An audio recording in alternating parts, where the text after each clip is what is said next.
नागदा में महिदपुर रोड पर 31 मई को हुई लूट की रिपोर्ट फर्जी निकली है। फूफा के रुपए हड़पने के लिए भतीजे ने ही लूट की झूठी कहानी गढ़ी थी। बार बार की पूछताछ में युवक की कहानी में अंतर आता गया और जब पुलिस ने कड़ाई की तो उसने अपराध कबूल कर लिया। नागदा के चंबल सागर कॉलोनी के निवासी सोहेब पिता अयूब खान ने लूट की झूठी कहानी 31 मई को गढ़ी थी। सोहेब के रतलाम निवासी फूफा भूरू खान ने उसे महिदपुर की एक कंपनी से 3.5 लाख रुपए का भुगतान लाने के लिए भेजा था। कंपनी से उसने भुगतान हासिल किया लेकिन उसकी नीयत खराब हो गई। उसने लूट की फर्जी कहानी गढ़ रुपए हड़पने का षड्यंत्र रचा। नागदा पहुंचने से पहले सोहेब ने रुपए हिंडी गांव के पास पत्थरों के नीचे छिपा दिए। जगह की पहचान के लिए उसने उस जगह पर पानी की खाली बोतल भी छोड़ी। फिर उसने खुद के पैर एवं हाथ और सावेज की पीठ चाकू से हमला कर घायल कर ली। पुलिस को धोखा देने के लिए तीनों थाने नहीं जाते हुए सीधे नागदा अस्पताल में भर्ती हो गए। बाद में पुलिस बयान लेने पहुंची तो लूट की रिपोर्ट दर्ज करा दी। रिपोर्ट दर्ज होने के 3 दिन बाद सोहेब ने छिपाई गई जगह से रुपए निकाल लिए और अपने पास रख लिए। सोहेब और उसके साथियों ने बार बार बयान बदले। 3 दिन तक पुलिस लूट के मामले में उलझती रही लेकिन कोई लीड नहीं मिली। ऐसे में सोहेब और उसके साथियों को 3 बार मौके पर ले जाया गया लेकिन हर बार उनके बयान में विरोध आता रहा। आखिर में पुलिस ने कड़ाई की तो सोहेब ने सच कबूल किया। उसके दोस्तों ने भी पूरी कहानी सुना दी। लॉकडाउन के कारण सोहेब के पास काम नहीं था और उसे रुपयों की ज़रूरत थी। ऐसे में उसने लूट की साजिश रची। इस मामले में पुलिस ने सोहेब, राहिद एवं सावेज के खिलाफ झूठी रिपोर्ट दर्ज कराने का प्रकरण दर्ज किया है। चूंकि सोहेब के फूफा भूरू खान को रुपए वापस मिल गए हैं इसलिए उन्होंने रिपोर्ट दर्ज नहीं कराई है। दिनांक 31/5/2021 को महिदपुर और नागदा रोड पर भरला फंटा और रानी पिपलिया के बीच में एक शोएब नाम का फरियादी है, इसके साथ 2 दोस्त और थे। इन तीनों के साथ में वहाँ पे मोटरसाइकिल पे के आ रहे थे पल्सर से, मडगाट पर पैर मार के पल्सर मोटरसाइकिल में, जिनमें कि 3 अज्ञात आरोपी थे, महिदपुर तरफ से आके इनके ओवरटेक करा और फरियादी को गिरा के इनसे चाकुओं से घायल करके इनको, और इनके पास जो 3.5 लाख शोएब के पास थे वो इनसे लूट करके भाग गए। घटना के बाद में फरियादी ने अपने गुरु, जिसके कि 3.5 लाख रुपए थे, कबाड़ी का रतलाम में धंधा करता है ये, इसको महिदपुर से लेने थे, इनको फ़ोन लगाया और ये वहाँ से सीधे हॉस्पिटल आए। हॉस्पिटल आके इन्होंने टीआई साहब को फ़ोन लगाया, श्यामचंद शर्मा जी को, नागदा के, तो इनके द्वारा मुझे बताया गया और वरिष्ठ अधिकारियों को बताया गया और हम लोग फिर हॉस्पिटल के लिए तत्काल रवाना हो गए। हॉस्पिटल पहुँचे, फरियादी से बातचीत करी और उसमें एक इनका दोस्त है राहिद, वो भी इनके साथ में था, लेकिन ये घायल ज़्यादा नहीं था, इसका केवल एक बटन टूटा था। तो उन दोनों को घायल थे चूंकि इलाज कराने के लिए, और एक पार्टी यहाँ पे एएसआई पवार को रिपोर्ट लिखने के लिए अस्पताल छोड़ के हम लोग घटनास्थल में राहिद को लेकर रवाना हो गए।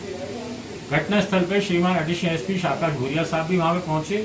उनको श्रीमान पुलिस अधीक्षक महोदय उज्जैन के द्वारा निर्देशित किया गया था कि मामला चूँकि गंभीर लूट का था तो आप भी घटनास्थल जाएँ। तो साहब और हम भी घटनास्थल पर पहुँच गए थे और हमारे द्वारा जो भौतिक साक्ष्य और जो घटनास्थल का निरीक्षण वगैरह बारीकी से किया गया और निरीक्षण करने के बाद कायम होने के बाद अपराध की विवेचना की गई। विवेचना के दौरान थाना प्रभारी नागदा श्यामचंद शर्मा जी, इनकी टीम नागदा की, इनकी टीम के द्वारा बना करके अलग अलग महिदपुर में भेजा गया, जहाँ से ये लोग 3.5 लाख रुपये लेकर रवाना हुए थे।